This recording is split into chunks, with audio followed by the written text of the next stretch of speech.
दोस्तों 9 अगस्त पूरे देश के लिए, जी हाँ पूरे देश के लिए, पूरे वर्ल्ड के लिए भी एक तरह का काला दिन है। मतलब शेम फील होगा, इंडिया आज चौथे रैंक में है। चौथे रैंक में किस में? चौथे रैंक में है ये जो रेप और अलग अलग एक्टिविटी हुआ। तो मुझे नहीं लगता हमको लड़कों को स्कूल में भेजना चाहिए। हमें स्कूल में सिर्फ बेटियों को ही भेजना चाहिए।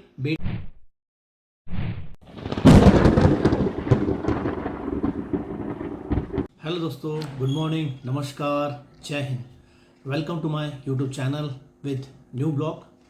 दोस्तों इस ब्लॉग में आपको बहुत कुछ सुनने को मिलेगा जो पूरे देश भर में आज चल रहा है। सबसे पहले as a travel advice for higher education मेरा आप लोग से एक छोटा सा टिप देना चाहूँगा जो मैं हर ब्लॉग में आपको देता रहूँगा। मेरा एडवाइस आपसे यही है कि अगर आप हायर एजुकेशन के लिए जाने वाले हैं तो आप पहले से अपने आप को प्रिपेयर करो कि आप जॉब करके जाने वाले हो या फिर डायरेक्टली आपका डिग्री होने के बाद। अगर आप डिग्री होने के बाद तुरंत जाते हैं तो वेल एंड गुड, और अगर आपके पास फाइनेंस का प्रॉब्लम है, जैसे कि मैंने आपसे पहले ही बोला, अगर आपके पास फाइनेंस का प्रॉब्लम है तो बेटर आप एक अच्छा जॉब लो, पैसे इन्वेस्ट करो और देन अपना हायर एजुकेशन के लिए आगे जाओ। दोस्तों अगर आप हायर एजुकेशन के लिए जा रहे हो तो अपने देश के नमक को आप कभी नहीं भूल सकते, क्योंकि यही देश का नमक जब आप विदेशों में लेते हैं तो काफ़ी महंगा पड़ता है और बिल्कुल टेस्टलेस होता है। ये अब तक का व्यू है मेरी तरफ से, हालांकि मैं वहाँ गया नहीं पर मेरे को ये पता चला है। आते हैं आज के टॉपिक के ऊपर।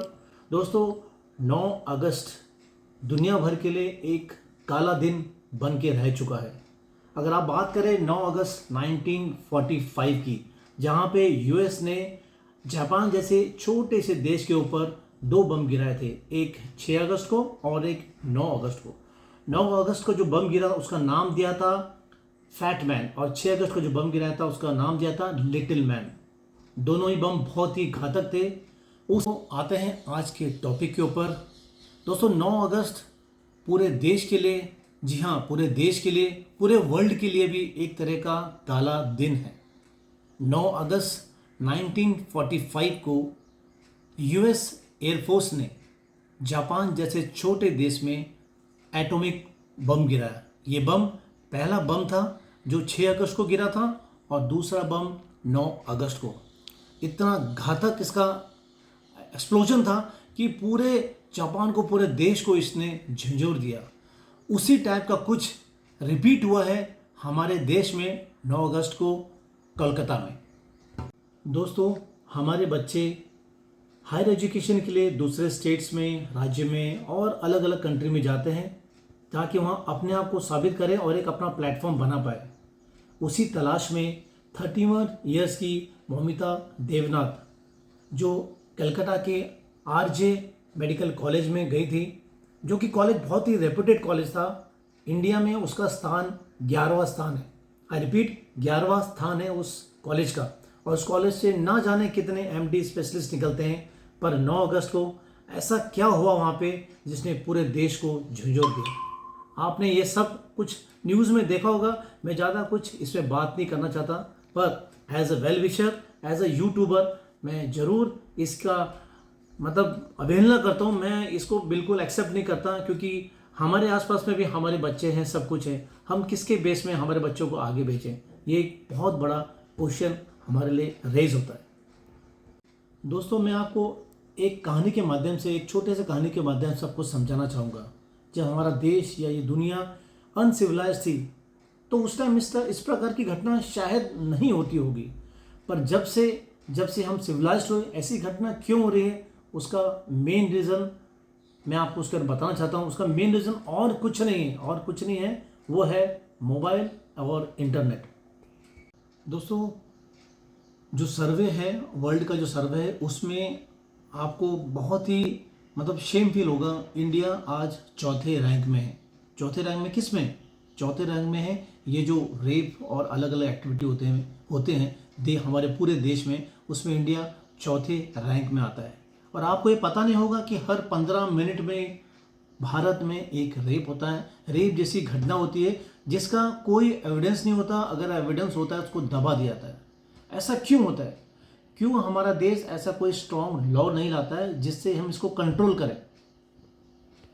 दोस्तों, इस क्राइम के लिए जो हमारे यहाँ पे जो कानून का प्रावधान है, सेक्शन 375 से लेके 376 ई, ये इसके लिए मतलब मैं समझता हूँ कि ये बहुत ही छोटा है। जो भी कुछ एज के हिसाब से जो हमारे यहाँ पे सज़ा दी जाती है या फाइन लगाते हैं, इस सज़ा या फाइन से उस विक्टिम जिसके साथ ये गुजरा है उसके साथ उसको दोबारा नहीं मिलने वाला, मतलब जो था इज्जत थी उसको दोबारा नहीं मिलने वाली, उसको उसी नज़रिए से देखा जाएगा। और होता भी है हमारे देश में।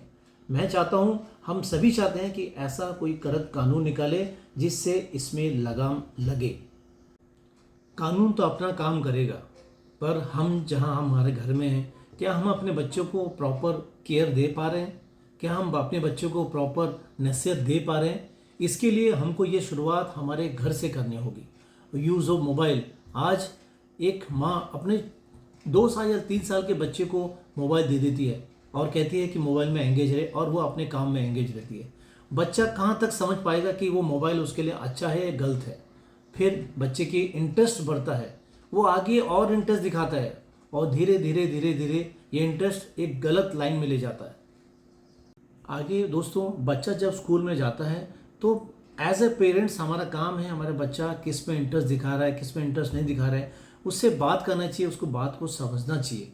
मोबाइल का यूज़ अगेन यहाँ पे बहुत ही लिमिटेड होना चाहिए, क्योंकि ये मोबाइल ही है जिसके कारण आज दुनिया बिगड़ रही है।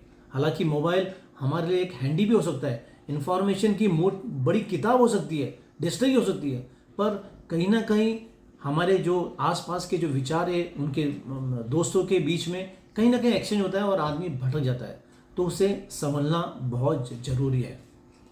हाँ दोस्तों, एक बात और, अगर ऐसा नहीं हुआ तो मुझे नहीं लगता हमको लड़कों को स्कूल में भेजना चाहिए।